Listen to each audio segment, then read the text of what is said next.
Olá para você que é inscrito aqui no canal Pão do Advento. Hoje nós vamos comentar a quarta bem-aventurança do livro do Apocalipse. Se você ainda não assistiu nenhum vídeo dos nossos comentários aqui sobre o livro do Apocalipse, então clica aqui no card, você vai ser direcionado ao primeiro vídeo, dessa série. Nos dois primeiros vídeos a gente comenta, faz um comentário ali sobre o livro do Apocalipse. E a partir do terceiro nós começamos a fazer comentários a respeito das 7 bem-aventuranças. Então nós temos no livro de Apocalipse 7 bem-aventuranças. Para muitos isso é uma surpresa, Todo mundo lembra das bem-aventuranças lá do capítulo 5 de Mateus, do monte, do Sermão do Monte. Mas aqui no Apocalipse nós temos também 7 bem-aventuranças. No vídeo anterior eu até comentei o motivo de ser 7. Então dá uma olhada lá também, para você entender essa questão aí. Antes da gente entrar no assunto, eu quero fazer uma indicação aqui de leitura. Esse livro aqui, Apocalipse verso por verso, de Henry Farabi. O pastor Henry Farabi, já falecido, ele escreveu esse livro, é um livro bem conciso. Ele faz um comentário bem resumido do livro de Apocalipse. Ele é ótimo para quem está começando a estudar o livro do Apocalipse.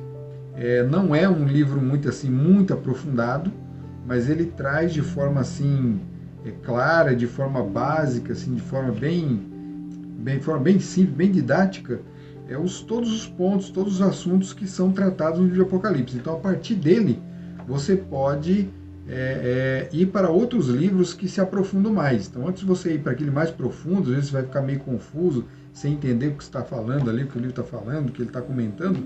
Começa por esse, que faz esse resumo, faz esse trabalho. Ele tem também um comentário do livro de Daniel. Então, Daniel e Apocalipse, vocês sabem, Os dois andam juntos ali. Então, você tendo esses dois livros já é um bom começo aí para você se aprofundar no livro de Apocalipse. Então, essa é a indicação de leitura aqui do canal Pão do Advento. Esse livro você consegue aqui, Tá aqui o endereço aqui da CPB, você pode entrar no site e fazer a sua comprar o livro, adquirir o livro. O texto de hoje se encontra em Apocalipse capítulo 19, verso 9. Nós vamos ler. E o anjo me disse, escreva, felizes os convidados para o banquete do casamento do Cordeiro. E acrescentou, estas são as palavras verdadeiras de Deus. Então, a figura do casamento, na palavra de Deus, ela constantemente é usada para tratar sobre o relacionamento entre Deus e o seu povo. Paulo vai usar também para representar o relacionamento entre Cristo e sua igreja. Então, entre Cristo e sua igreja existe ali uma relação de matrimônio, de marido e mulher. Jesus é o marido, e a mulher é a sua igreja, é a igreja, é a esposa. Cristo aqui aparece nesse texto como o Cordeiro. Veja que o casamento aqui, o banquete é do casamento do Cordeiro. O Cordeiro é Jesus Cristo. Cordeiro é Jesus. Se você não conhece, você pode dar uma lida nesse texto aqui, no que a gente está mostrando aí no vídeo aí. Dá uma olhadinha lá e você vai entender. Cristo é chamado Cordeiro por quê? Porque no Antigo Testamento, nas cerimônias que eram realizadas ali, morriam-se diariamente animais. Animais eram mortos para o perdão do pecado do povo. Então toda pessoa, havia um sacrifício de manhã e um sacrifício à tarde, mas também todo pecador podia levar o seu sacrifício, um animal, quando ele cometesse alguma falta, Havia uma lista de faltas, de transgressões que eram expiadas ali pelo sangue de animais. Então você cometia um pecado, você levava lá um animal, e esse animal poderia ser um cordeiro. E o cordeiro também é uma lembrança do sacrifício da Páscoa, que também acontecia pelo mesmo motivo. O cordeiro ali morria também por causa dos pecados, das transgressões do povo. Apesar de que a Páscoa tinha um simbolismo maior, tinha um significado maior. Ele estava inserido ali em todo aquele contexto da libertação do povo do cativeiro egípcio. Então João, quando ele encontra Jesus, ele vai apontar para Jesus e falar assim, olha, eis aí o Cordeiro de Deus. Por quê? Porque Jesus é o verdadeiro cordeiro, que aqueles cordeiros, aqueles animaizinhos que morreram no passado representavam. Então os animais antigos eram uma representação do verdadeiro cordeiro que morreria por todos. que é Jesus Cristo. Então, esse texto de Apocalipse está falando do casamento desse Cordeiro, ou seja, de um Cristo que já veio e que morreu. Né? Então, aqui é o Cristo depois do seu sacrifício expiador, de todo o seu trabalho de expiação também. Então, o texto vem dizendo que felizes são todos aqueles, ou seja, bem-aventurados, né? Felizes, bem-aventurados, todos aqueles que são convidados para o banquete do casamento do Cordeiro. Então a gente tem o texto aqui, ele brinca com a gente, né? Porque ao mesmo tempo que Jesus ele se casa com a sua igreja, aqui é bem-aventurado quem é convidado para o casamento. Então temos duas classes aqui, a noiva, que é a igreja, e temos os convidados. Os convidados são quem? Né?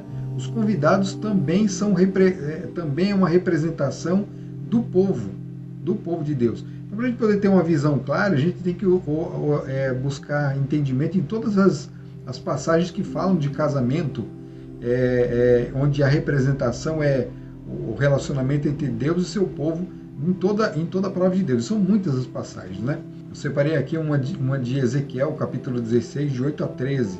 Ela é um texto muito bonito, né? Olha só o que ele diz. Mais tarde, quando passei de novo por perto, olhei para você e vi que já tinha idade suficiente para amar. Então estendi a minha capa sobre você e cobri a sua nudez.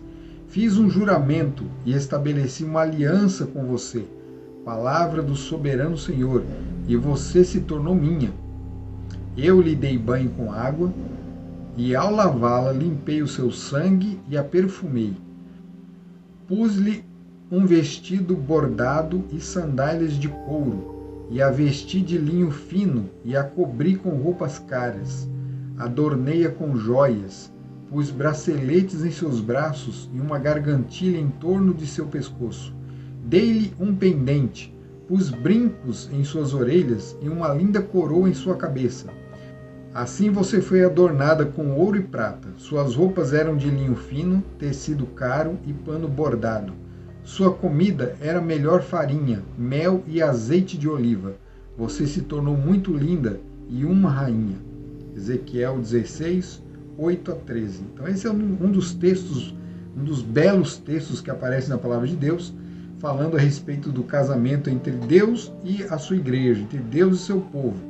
Aqui ele é comparada com a moça que, quando atinge a idade de se casar, né, ele faz núpcias com ela. Então ele a toma para ser sua esposa, ele a adorna, ele limpa ela, ele lava, ele cuida dela, coloca joias, braceletes, né, adorna ela, veste ela com linhos finos. Lembra dessa parte. Veste ela de linho fino, pano caro. Então, guarda aí, porque a gente vai ver um paralelo disso no livro de Apocalipse também. O Apocalipse, antes desse texto de Apocalipse 19:9, antes do verso 9, ele já vem falando do casamento. Olha só como ele fala. Então veio do trono uma voz clamando: louvem o nosso Deus, todos vocês, seus servos, vocês que o temem tanto, pequenos como grandes. Então ouvi algo semelhante ao som de uma grande multidão, como o estrondo de muitas águas e fortes trovões, que bradava: aleluia, pois reina o Senhor, o nosso Deus, o Todo-Poderoso. Regozijemo-nos, vamos nos alegrar e dar-lhe glória, pois chegou a hora do casamento do Cordeiro, e a sua noiva já se aprontou. Foi-lhe dado vestir-se de linho fino, brilhante e puro. O linho fino são os atos justos dos santos. Então veja que a mulher aqui, que com quem Jesus vai se casar, ela é vestida de linho, assim como aquela que aparece lá em Ezequiel. E quem veste a noiva? Quem é que veste ela? Lá no livro de Ezequiel vem dizendo que o marido, ele é quem dá, ele é quem veste a noiva com linho puro e com linho fino. E aqui no livro de Apocalipse vem dizendo o que significa o linho fino. O linho fino são os atos justos dos santos. Então, está claro aqui o significado de quem é a mulher, de quem é a esposa. A esposa aqui são os justos, são os santos com quem Deus se relaciona, ou seja, é a sua igreja. O livro de Apocalipse vai também dizer que essa noiva aqui é Jerusalém. Está lá em Apocalipse 21:2. Vi a cidade santa, a nova Jerusalém, que descia do céu da parte de Deus, preparada como uma noiva adornada para o seu marido. Interessante quando a gente vê o texto, lê o texto e o texto diz assim que ela está adornada, né, preparada como noiva. A visão que a gente tem, a imagem que vem à nossa mente é a do casamento ocidental. Aqui. Em muitas partes do mundo virou tradição o casamento da noiva, né, vestida de branco, né, com roupa toda branca. Mas o casamento judaico não era exatamente assim. Aqui é dito que essa noiva é vestida de linho branco, mas ela não tem só a roupa branca, o linho branco cobrindo o seu corpo, não. Ela tem adornos, né? É muito parecido com essa imagem aqui que eu vou mostrar agora. Veja, essa imagem aí, essa foto, é de um casamento de tradição judaica, ainda nos dias de hoje, praticado no Iêmen, pelos judeus do Iêmen. Nem todo judeu se casa assim. Aqui é um casamento tradicional de judeus do Iêmen. Veja como são os adornos dessa mulher. Essa tradição é muito parecida com a tradição dos dias de Jesus. A mulher aqui em questão, ela não está adornada com linho, o linho fino e branco. Esse é o caso da igreja aqui. Esse é o tipo de roupa aproximado das mulheres e dos homens também dos dias de Jesus.